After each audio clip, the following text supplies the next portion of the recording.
In this clip, Jordan Peterson is discussing discomfort, and this is a very, very important conversation. And one distinction I want to be clear about is discomfort something we seek? The answer to that question is no. We're not seeking discomfort, but we also know that it's necessary for growth. So we will have to confront it, and sometimes we will confront it by choice, even though that's not what we're looking for. We're looking for the growth that comes out of it. That's the distinction that's very important. And we need to be able to see that life ends up being more dangerous if we are unwilling to make ourselves uncomfortable to get to that growth.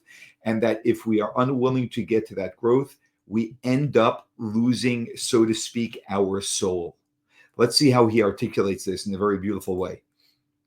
One of the things that I see holding people back is comfort. So it's easy to get life to a stage where it's not that bad, but it's not that good either. At least when you have a full-on breakdown, there's only one way to go, right? You're only going to go up from there.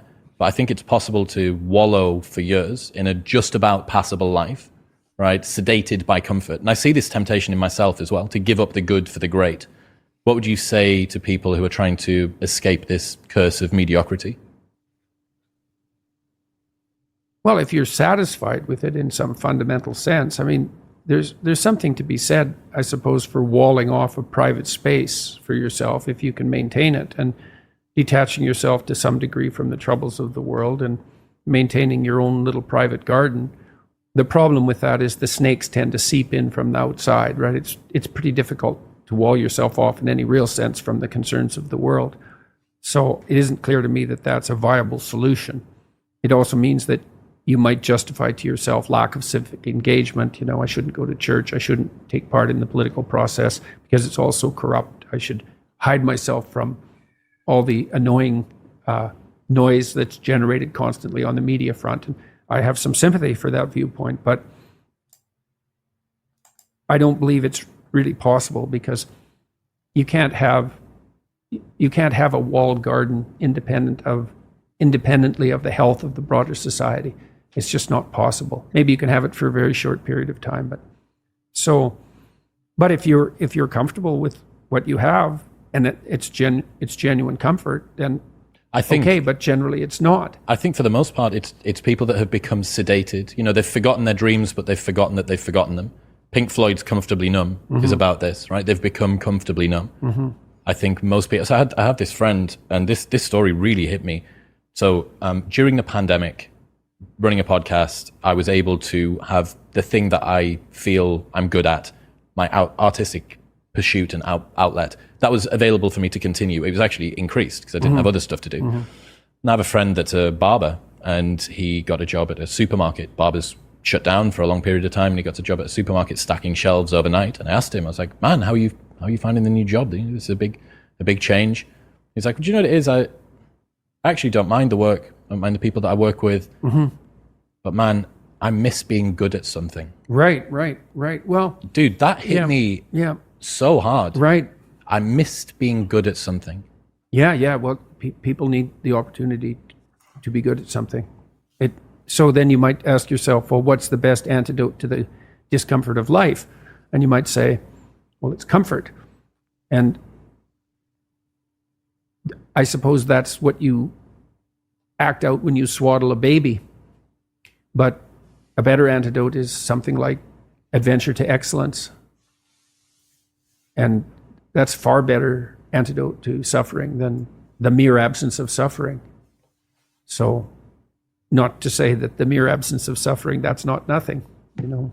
Stepping out of that sedation from comfort's difficult, though, especially if you've become routinized to it.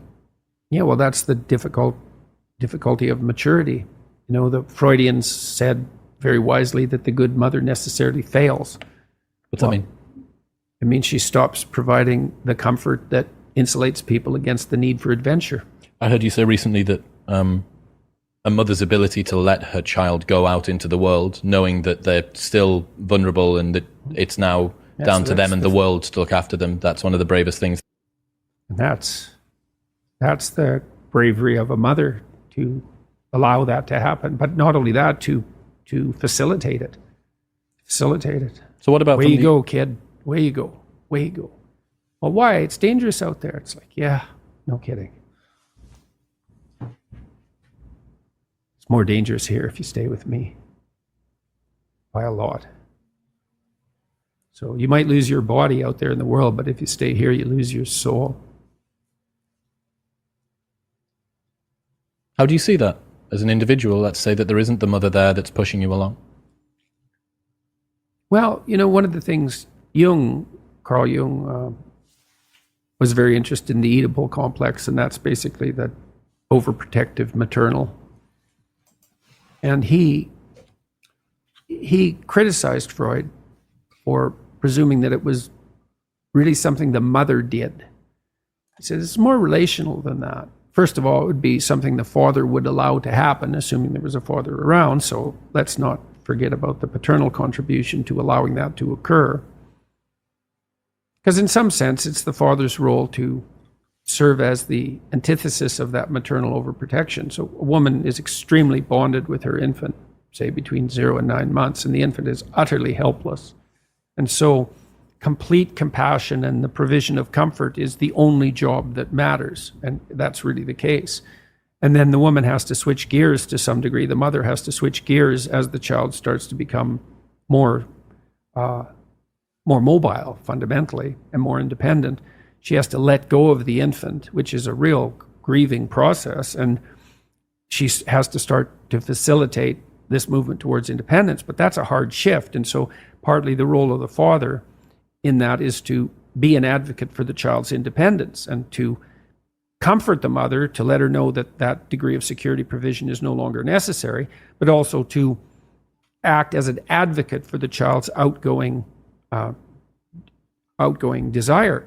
And so it's the Oedipal situation is not only the mother, it's also, say, the weak father, but then it's also the child. So you can imagine, because Jung believed that these negotiated agreements were relational. So, you're 6, you're in grade 1, maybe you're feeling a little ill, maybe you're not, maybe you're playing with being a little ill, and maybe you're playing with exaggerating how ill you are, and your mom comes downstairs and says, you've got a test today at school, maybe you haven't quite prepared for it, maybe you should have, and she says, but you seem to have a tummy ache, maybe you're too sick to go to school. And the kid thinks, maybe I could just stay home and, mom could tuck me in and I wouldn't have to take that test and I wouldn't have to confront the world. And he says, yeah, mom, my stomach really hurts. And away we go. And the child has made a choice. And you think, well, that's a catastrophic choice. And you think, well, children shouldn't be held accountable for choices they make at that age. It's like, that child's soon going to be an adult that's going to make very similar decisions. The choice has consequences, and to be held accountable for that is to recognize purely that the choice has consequences and that it is a choice. Now, you could say, well, 95% of the blame is to be put on the mother, and maybe that's an overestimate. I think it probably is. But the child could say, Mom, you don't have to worry about me. I'm going to get up and go do this. And that's choice. And that's the right choice. So these are always chicken and egg problems, obviously, but that fleshes out the complexity of the situation. If you're being enticed down a pathological road, you can accept or reject the invitation. Now, some people are better at enticing and some people enforce it more harshly. And, there's all sorts of individual variability in situations like this, but just because you're offered the bait doesn't necessarily mean that you have to take it. So, and I'm not a determinist. I do believe that people have free will, whatever that means. That's a murky subject and it gets complicated the more you look at it, but whatever. It's still a good shorthand way of describing the fact that we seem to be cursed with responsibility for our own destiny, at least to some degree. There reaches a point where we have to stop enabling, we have to stop holding hands, we have to let our children and ourselves become independent, and that's very uncomfortable, sometimes extremely uncomfortable. We're not seeking discomfort. We're not trying to make our children uncomfortable. We're actually trying to help give them an opportunity to discover their deepest self, everything that's been invested within them, and that only happens through the challenge. And challenge is uncomfortable. It's the reality of the world, which we are not seeking as a means to an end, but as an end in and of itself, but as a means to an end, which is the greatness that comes out of working through the challenge and the discomfort.